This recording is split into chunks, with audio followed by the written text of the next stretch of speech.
स्वागत है आप सभी लोगों का मेरे चैनल साइंस टू टेक्नोलॉजी में। मैं अनुपम विपुल आप सभी लोगों का स्वागत करता हूं आज के शो रॉकेट मंडे में। आज हम लोग बात करेंगे स्टोक स्पेस का अपडेट जो जनवरी 2024 तक हुआ है उसे हम लोग समझते हैं। तो स्ट्रोक स्पेस समझिए एक नई कंपनी है। मैंने पहले भी बनाया था लेकिन उस टाइम काफ़ी सरफेस लेवल डिटेल मिला था। अभी ये कंपनी काफ़ी थोड़ा और पब्लिक में आ रही है तो और डिटेल सामने आ गया है। तो ये एंडी लोपेज और टॉम फेडरमैन का है। मतलब ये दो लोग मेन लोग हैं इसको बनाया और बहुत और लोग भी हैं। बाय द वे मैं क्लियर कर रहा हूँ, ये दोनों ने गाड़ी खोली है, अब और लोग ज्वाइन कर रहे हैं। और इसमें समझिए इनके पास सबसे बड़ा एडवांटेज क्या है।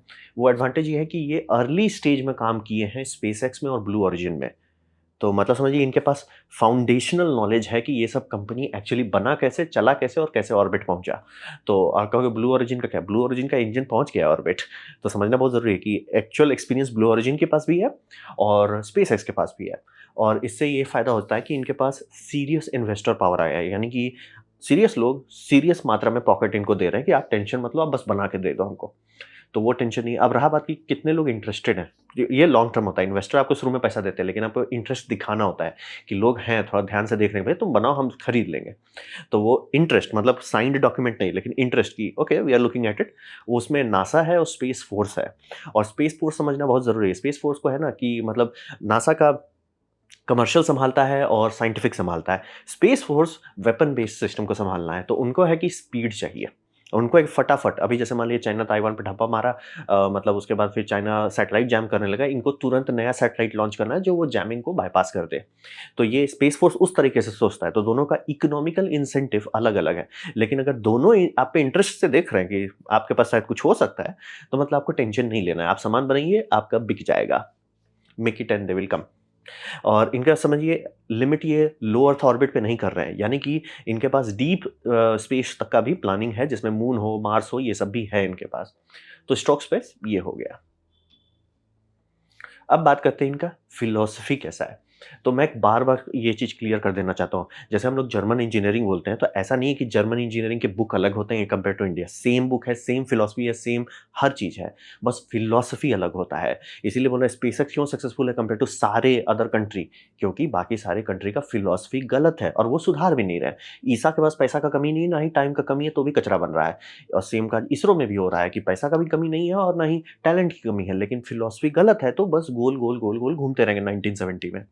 तो फिलॉसफी में बार बार क्लियर कर देना चाह रहा हूँ। जैसे जैसे मैं ज़्यादा कंपनीज को स्टडी कर रहा हूँ कौन कंपनी सक्सेस करेगी फेल करेगी, ये ज़्यादा इस पे आता है कि फिलॉसफी कैसी थी, ना कि आपका इंजीनियर कैसा था। क्योंकि सब इंजीनियर एक ही जैसे होते हैं लेकिन वो इंजीनियर का आउटपुट फिलॉसफी पे डिपेंड करता है। आपका पूरा कल्चर, वर्क कल्चर कैसा है, आप क्या चीज़ को प्रायोरिटाइज कर रहे हैं उस पर डिपेंड करता है। तो इनका फिलॉसफी ये है कि इन्होंने ध्यान से मतलब ठंडे दिमाग से आज से 4 साल पहले ध्यान से देखा कि प्रैक्टिकली स्पीकिंग प्लैनेट में सिर्फ एक कंपनी है जिसके पास रियूजेबल रॉकेट है और बाकी कोई सीरियस अभी उस टाइम में मतलब 4 साल पहले नहीं था। और जिस टाइम ये लोग छोड़े थे ब्लू ओरिजिन और स्पेसएक्स छोड़े तो कोई और था भी नहीं। अभी जैसे बात हो रहा है कि इलेक्ट्रॉन रॉकेट मतलब समुद्र में लैंड कर रहे हैं उसे कैप्चर कर, जिसका एक लॉन्च हुआ रिसेंटली। तो वो एक अलग बात है। और वो समझ रहे वो जबरदस्ती का करने की कोशिश कर रहे हैं। इन्होंने बस नोटिस किया कि स्पेसएक्स का स्टारशिप को छोड़ दीजिए तो कोई है ही नहीं कि शुरू से अंत तक हम एक 100% रियूजेबल रॉकेट बनाएंगे, है ही नहीं। और इनका एक प्रैक्टिकल लॉजिक भी है। जो अगर एक कंट्री है तो कंट्री हमेशा इस पे ध्यान देगा कि सिंगल पॉइंट फेलियर हो जाएगा वो, यानी कि अगर आप चाहते हो हेल्दी कंट्री रहे, हेल्दी इकोनॉमी रहे, तो हमेशा आपको एक से ज़्यादा ऑप्शन चाहिए। स्पेसएक्स अति उत्तम, उससे बढ़िया कुछ नहीं है, लेकिन कुछ और भी हो। समझ रहे हैं? मतलब कि एक ऑप्शन है, ऑप्शन बी भी होना चाहिए, आइडियली ऑप्शन सी या डी तक रहे तो बढ़िया रहता है। तो 100% रियूजेबल रॉकेट का अगर ढंग से आप पढ़ाई करते हैं साइंटिफिक लेवल पे कि उसको क्या चाहिए, उसमें एक चीज़ क्लियर हो जाता है। इसको आप पोचाड़ा नहीं कर सकते कि बाद में आप ऐड नहीं कर सकते या टैक्ट ऑन नहीं कर सकते। ये आपको शुरू से बनाना होगा। स्पेसएक्स इसीलिए बूस्टर को शुरू से रियूजेबल के लिए बना रहे थे, उसके हिसाब से उनकी सोच थी तो वो सक्सेसफुल हो गए। सेकंड स्टेज पे नहीं कर पाए, इसीलिए 100% रियूजेबल की उनको पूरा नया सिस्टम बनाना है जिसे स्टारशिप कहते हैं। तो और यही देख लीजिए इलेक्ट्रॉन लैब्स में भी वही दिक्कत हो रहा है कि बूस्टर को रीयूज करने के लिए बहुत सीरियस फचांग करना पड़ रहा है। ये कर रहे हैं, वो कर रहे हैं। पहले हुआ था कि हेलीकॉप्टर से कैच करेंगे, फिर हो गया कि समुद्र पे ही लैंड कर दो, वो ज़्यादा प्रैक्टिकल है। उस सबका अपना फायदा नुकसान है। पानी में आप डाल रहे हो, वो भी खारा पानी में, यानी समुद्र के पानी में आप डाल रहे हो, चेक करना होगा इलेक्ट्रॉनिक्स को, बहुत सारी चीज़ चेक करना पड़ेगा। तो ये समझ में इनको आ गया कि अगर हम रियूजेबिलिटी शुरू से नहीं बनाते कि सर ये रॉकेट रियूजेबल ही होगा, तब अच्छे से काम नहीं होगा। तो इनका लॉजिक वही आ गया कि सबसे बड़ा दिक्कत ये है कि बाकी सब लोग का जो मतलब भी है मार्केट में, वो पोचाड़ा कर रहे हैं कि सर हमने रॉकेट बनाया। जैसे इलेक्ट्रॉन लैब खुद ही बोलते थे कि हम लोग रीयूज नहीं करेंगे, लेकिन उनको करना पड़ रहा है क्योंकि मार्केट बहुत कॉम्पिटिटिव हो गया है। तो इनको समझ में आया कि स्टार्ट से फिनिश तक हमें एक रियूजेबल रॉकेट पे जाना है। ये इनका एकदम क्लियर कट फिलॉसफी हो गया कि सर स्टार्ट से फिनिश हर एक चीज़, नट बोल्ट मेटल सिलेक्शन, हर चीज़ इस बात पे है कि वो मतलब 100% यूजिबिलिटी दे। और इनका ये आ गया कि ये started from first principle. First principle का मतलब ये होता है कि जैसे इन्होंने सिलेक्शन किया है हाइड्रोजन का, मतलब नीचे वाले स्टेज में मीथेन है। क्यों मीथेन है? सबसे सस्ता है, सबसे क्लीन है रिलेटिवली स्पीकिंग, और आपको टेंशन नहीं लेना है, लो कॉस्ट में अवेलेबल है, सारा चीज़ सॉर्टेड है, बल्ले बल्ले। तो ऊपर में हाइड्रोजन क्यों यूज़ कर रहे हैं?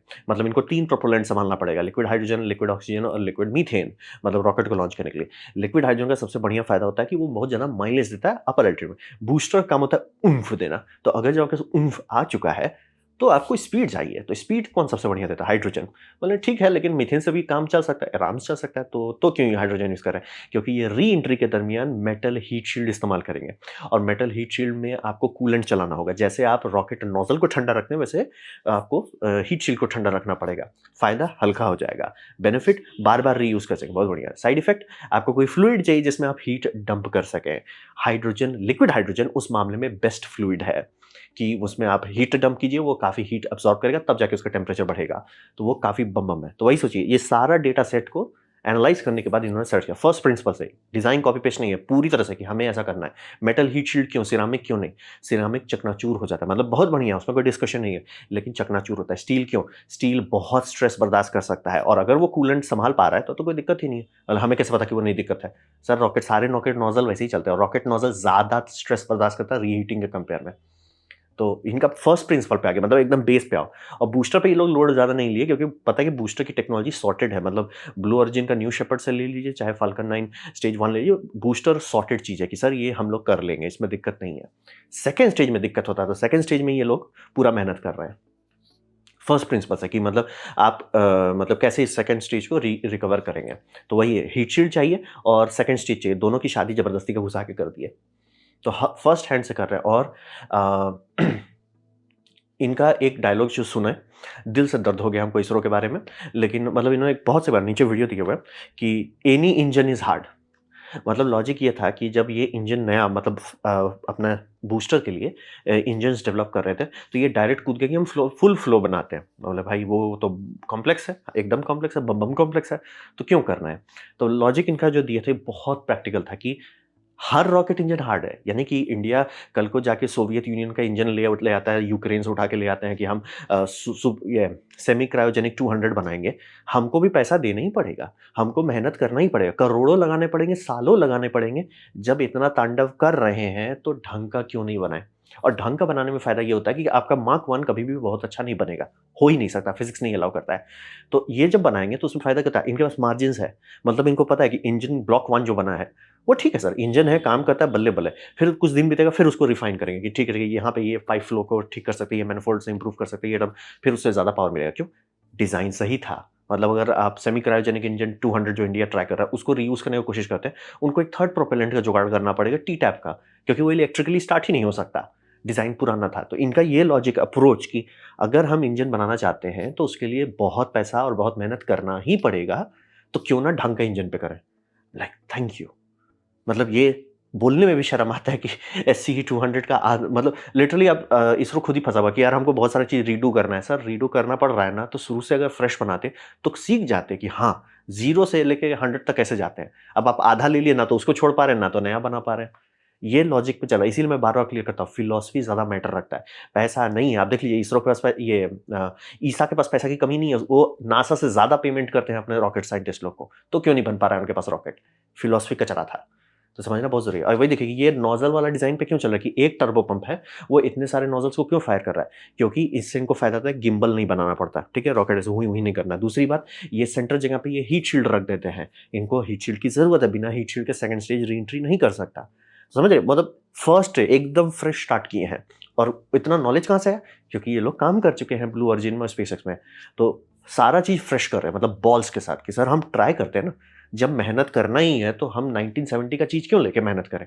हम बनाते 2020 का टेक्नोलॉजी से बनाते हैं। तो फिलॉसफी वही है, और इसीलिए ये लोग अच्छा चांसेस है कि कुछ ना कुछ गर्दा कर देंगे। अब बात करते हैं कंस्ट्रक्शन का। बोलने का तो कोई भी बोल दे, एनिमेशन बनाने बना दे। कंस्ट्रक्शन में ये समझिए इनके पास फ़ायदा है कि ये बेस्ट ऑफ द बेस्ट से लड़ चुके हैं। ब्लू ओरिजिन का भी फ़ायदा नुकसान देख चुके हैं, स्पेसएक्स का भी देख चुके हैं। तो ये लोग फुल हार्ड ऑन चल रहे हैं इस पे, आपका हार्डवेयर टेस्टिंग में। यानी कि बनाओ, टेस्ट करो, बाद में पता चलेगा। कंप्यूटर मॉडल उधर आ गया, मतलब एकदम ऑब्वियस कोई मिस्टेक नहीं है तो तुरंत इसको मॉडल बनाते हैं, छोटा स्केल का ही फायरिंग करते हैं, आगे बढ़ जाते हैं, मतलब एकदम रुक नहीं रहे, धड़ाधड़ मॉडल बनाए। सोचिए 4 साल के अंदर इन्होंने बना दिया, मतलब टेस्टिंग प्रोटोटाइप 4 साल के अंदर इन्होंने बना दिया, और भी कंप्लीटली न्यू सिस्टम का, जिसका डिजाइन ही आधा लोगों को नहीं पचेगा।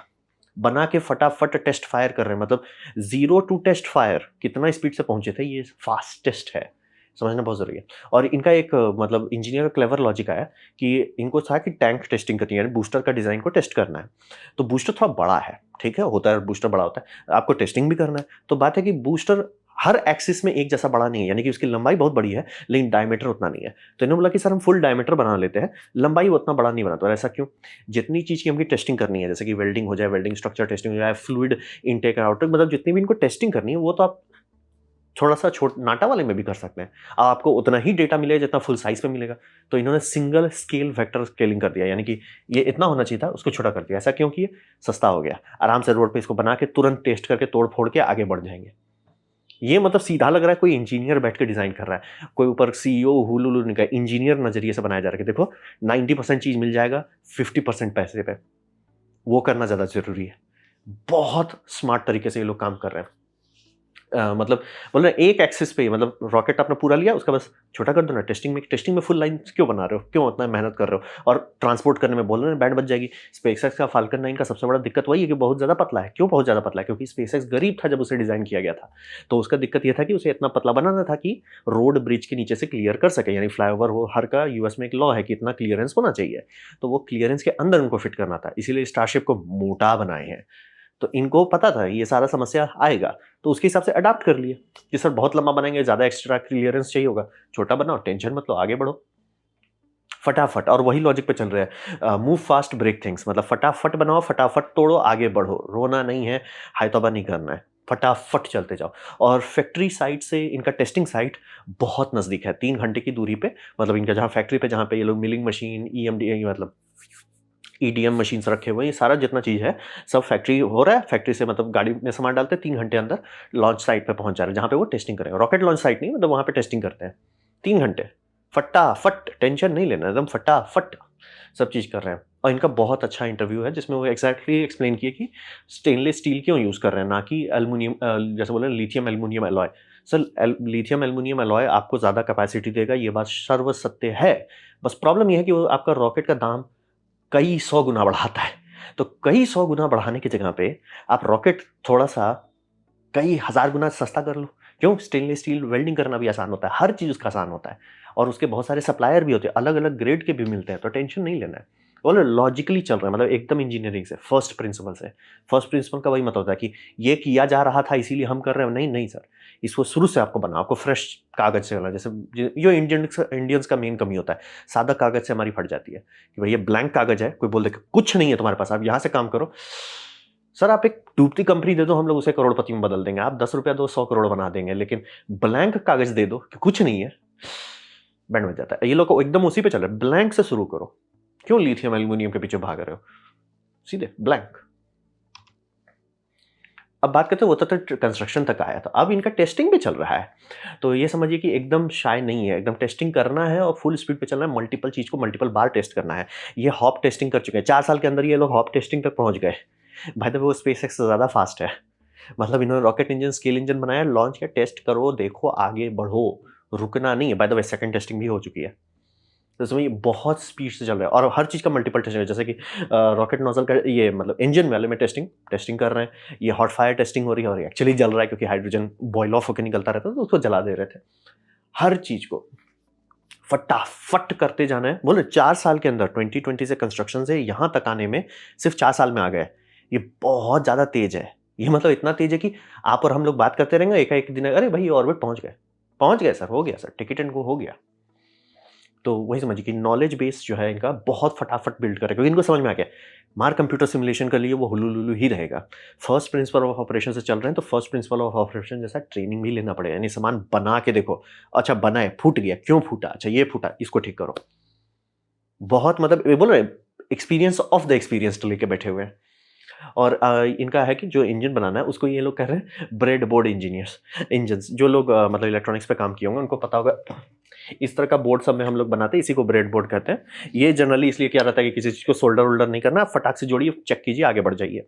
तो ऐसे करके ये इंजन क्यों बना रहे हैं? क्योंकि इनको पता है कि इंजन का पूरा लॉजिक समझ में आ जाए, पूरा काम कंफर्म हो जाए, फिर रिफाइन करने में टाइम नहीं लगता है, कोर सॉलिड करने में टाइम लगता है।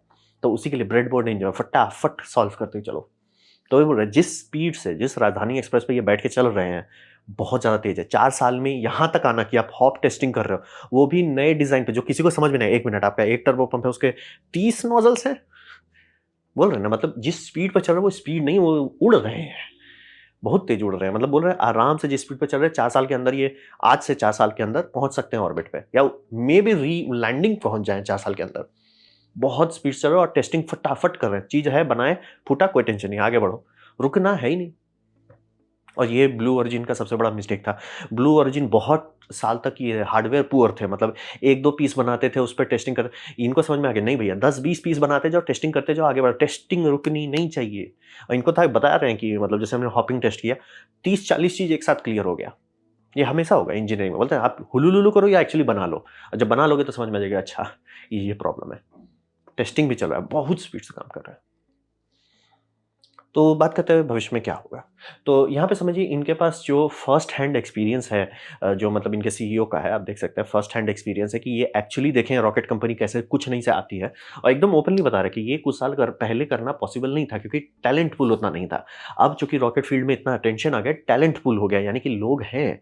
मतलब आपको शुरू के टाइम में, मतलब 2009 में अगर आपको खोजना चाहिए, या 2010 में आप खोजते कि हमें ग्रेजुएट्स चाहिए जो रॉकेट इंजन जानते हैं, बेयरली 25-26 मिलते हैं। अभी है कि 400-500 मिल रहे हैं। तो इनका टाइमिंग परफेक्ट बैठा है। और चूंकि ये देख चुके हैं वो अर्ली स्टार्टअप्स में क्या अच्छा चलता है, क्या बुरा चलता है, ये सारा विजडम लेके आए हैं कि अच्छा ऐसे करने से ये दिक्कत होता है। इसीलिए जैसे इनका एम्प्लॉय रिटेंशन पे ध्यान देते हैं। इनको पता है स्पेसएक्स बहुत तेजी से एम्प्लॉयज़ को निकालते जाता है, लेकिन उनको पता है कि लॉन्ग टर्म में वो सस्टेनेबल नहीं रहेगा, बैकफायर कर सकता है। तो एकदम मतलब समझे, निचोड़ के निकाले हैं सारा चीज़। और इससे साफ-साफ दिख रहा है, बोल रहे हैं 4 साल के अंदर आपकी कंपनी कागज़ पे रखी गई 4 साल पहले, और 4 साल के अंदर आप हॉप टेस्टिंग कर रहे हो उस चीज़ पे जो किसी को समझ में नहीं आ रहा, आप बनाना क्या चाह रहे हो, वो इतना स्पीड कैसे कर ले रहे हो, वही है। और इनका सेलिंग पॉइंट कि सर आप क्या बेच रहे हो मार्केट में, वो एक्चुअली यूनिक है और डिज़ायर्ड है। यानी कि सर आप रॉकेट लॉन्च करोगे, रॉकेट जाके आ जाएगा सामान। मतलब आपका रॉकेट वेस्ट नहीं होगा, तो यानी दाम कम होगा। और आप स्मॉल रॉकेट नहीं बना रहे हो कि एकदम छोटा-सा रॉकेट है, किसी से कुछ काम नहीं, मीडियम साइज़ रॉकेट है। तो वो भी इनका टेंशन नहीं है। मतलब एक्चुअली यूज़फुल, और प्लस ये चूँकि शुरू से सब चीज़ डिज़ाइन कर रहे हैं, तो इनको पता है कि अगर हम रिफ्यूलिंग शुरू से डे 1 से डिज़ाइन करते हैं, ये सारा मिशन एक्टिवेट कर देगा, क्योंकि लो अर्थ ऑर्बिट में जाना आसान है। लो अर्थ ऑर्बिट से जियो स्टेशनरी में जाने में बैंड बज जाती है, लेकिन वही स्टेज को लीजिए, उसे रिफ्यूल कर दीजिए, प्रॉब्लम सॉल्व, टेंशन नहीं लेना है। तो इन्होंने भैया उसी के हिसाब से डिज़ाइन करते हैं। बोलो मतलब फ्रेश कागज़ से स्टार्ट करने का इनको फ़ायदा हुआ कि ये चीज़ करना है, इसको कैसे करना है, पोचाड़ा नहीं करना है। तो यूनिक सेलिंग पॉइंट का फ़ायदा है, और मार्केट अभी राइट है। अभी लोगों को चाहिए, बोल रहे हैं ना, नासा भी इंटरेस्टिंगली देख रहा है, और बाकी सारे प्राइवेट प्लेयर से लेके स्पेस फोर्स तक सब ध्यान से देख रहे हैं। सर आपका आइडिया इंटरेस्टिंग लग रहा है, क्योंकि अगर फर्स्ट स्टेज और सेकंड स्टेज दोनों रीयूज़ हो सकता है, और स्टारशिप बहुत महँगा होगा क्योंकि उसका प्रोपेलेंट कंज़म्पशन ही बहुत हाई है। तो ऑब्वियसली बहुत इंटरेस्ट है इनके पास, और बोल रहे हैं जिस स्पीड पे चल रहे हैं, जिस डायरेक्शन पे चल रहे हैं, बहुत तेज़ है। मतलब बोल रहे 4 साल बाद आराम से मैं देख सकता हूँ कि ये लैंडिंग अटेम्प्ट कर रहे होंगे। और सीईओ के मामले में एक बात चीज़ कह देता हूँ, इनको एडवर्टाइज़मेंट पता है। ये सीईओ आराम से 1-1 घंटे तक का इंटरव्यू देता है। जैसे टिम डॉट को ये एक्चुअली ऑन साइट ला के दिखाया, वहाँ पे रॉकेट टेस्टिंग भी कर दिया, बोले उससे क्या फ़र्क पड़ता है। आप ये समझिए कि जवान लोग 2 चीज़ के लिए काम करते हैं, पैसे के लिए या फ़ेम के लिए। दोनों मिल जाए बहुत बढ़िया बात है, नहीं तो एक तो दो। अब आप स्टार्टअप हैं, आप ज़्यादा पे नहीं कर सकते। जैसे इसरो में काफ़ी लोगों से कहता था कि इसरो उतना पे नहीं करता, कोई जॉइन नहीं करना चाहता। ऑब्वियसली नहीं करना चाहता, आपका फ़ेम कहाँ है? मतलब फ़ेम होने से, सर रॉकेट साइंटिस्ट है, सर आपके रॉकेट्स में लिटरली 1980 का कैमरा लगा रहता है। मुझे तो समझ में नहीं आता, रिसेंट टाइम तक इंटरलेस्ड कैमरा मिल कहाँ से रहा है इनको दिखाने के लिए। ये सारा चीज़ दिखा रहा है। इससे क्या होता है, जो नया बच्चा अभी निकला है, अब भी ग्रेजुएशन किया है, मान लीजिए 25 साल का उम्र हुआ है उसका, वो हँसी-खुशी क काम करेगा कम पैसे पे, अगर उसे आप ग्लोरी दिखाते हो, देखो हम एक नया चीज़ कर रहे हैं, दुनिया बदल रहे हैं, वो हँसी-खुशी काम करेगा। बहुत लोग जो शुरू के स्पेसएक्स में काम करते थे, चिल्लर-छुट्टा पे काम करते थे। क्यों करते थे? क्योंकि मस्क बड़ा सपना दिखाता है कि सर हम बड़ा चीज़ कुछ कर रहे हैं। टैलेंटेड लोग को बड़ा चीज़ करना होता है। ये नहीं होता कि सर 4 दाल-रोटी आ जाए। दाल-रोटी गरीब लोगों का सोच होता है। जिनके पास टैलेंट है, कॉम्पिटेंट लोग हैं, उनको आपको दिखाना पड़ेगा, सर हम कुछ यूनिक कर रहे हैं। तब वो हँसी-खुशी आएँगे।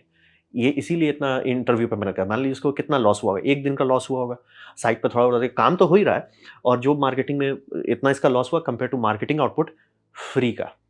फिर जैसे बोल रहे हैं ये फोर्ब्स में भी इंटरव्यू करके ढंग से लिखा है और मैंने ये दोनों तो लिंक कर दिया, ये वाला छोड़ दिया, वो वाला उतना इंटरेस्टिंग नहीं लगा।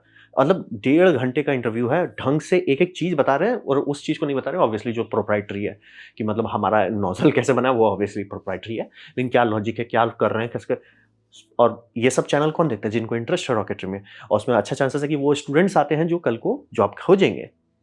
समझ रहे? बहुत मतलब एक क्या बोले अप्रोच जो है इनका बहुत मंझा हुआ खिलाड़ी वाला अप्रोच है कि मतलब हम फूँक-फूँक के रख रहे हैं और हमको पता है कहाँ करना है और जो स्पीड है ग्रैंड टोटल लास्ट 4 इयर्स का बहुत ज़्यादा तेज़ है। और by the way Bill Gates भी सपोर्ट कर रहा है तो पैसा का उसको इतना टेंशन नहीं है। तो वही बोल रहे हैं सीईओ का एडवर्टाइज़मेंट पता है कि लोग को फेम चाहिए, फेम नहीं तो ऐसा कुछ ग्लोरी तो दो कि सर हम वो ये कर दिए। ग्लोरी भी नहीं दोगे, फेम भी नहीं दोगे, पैसा भी नहीं दोगे तो भाई फ़ायदा क्या हुआ? लॉजिक वही है। बहुत स्मार्टली खेल रहा है मतलब डैम! स्मार्टली खेल रहा है। मतलब रिफ्यूल डे 1 से इनको पता है भैया अगर हम रिफ्यूल कर देते हैं सारा प्रॉब्लम सॉल्व। तो रिफ्यूल करके ही ये मून तक जा सकता और चूँकि इनके पास हीट शील्ड है, ये मून पे लैंडिंग डायरेक्ट कर सकते हैं। डे 1 से टेंशन ही नहीं लेना है। तो इनका फ्यूचर बहुत ही इंटरेस्टिंग होने वाला है आने वाले कुछ साल में। तो देखिए आने वाले 4 साल में क्या होता है। तो ये था मेरा प्रेज़ेंटेशन स्टॉक स्पेस के बारे में। उम्मीद करता हूँ आपको अच्छा लगा, कुछ सीखने मिला, कुछ समझ में आया हो। अगर ऐसा है लाइक कर दें, दोस्तों से शेयर कर दें, उससे मेरा काफ़ी भला होगा। नहीं अच्छा लगा, नहीं पसंद आया, कोई बात नहीं, आप डिसलाइक दबा सकते हैं। मैं कहूँगा डिसलाइक 2 बार दबाएँ, उससे मुझे पता चलेगा कितना नापसंद हुआ है। मैं आपसे कहूँगा कि कमेंट लिखें, मैं हर कमेंट को पढ़ने की कोशिश करता हूँ। आपसे कहूँगा सब्सक्राइब कीजिए, बेल दबाइए अगर आप फ्री हैं तो। आपने मेरा वीडियो देखा, जॉइन करके मुझे बहुत खुशी हुई। धन्यवाद।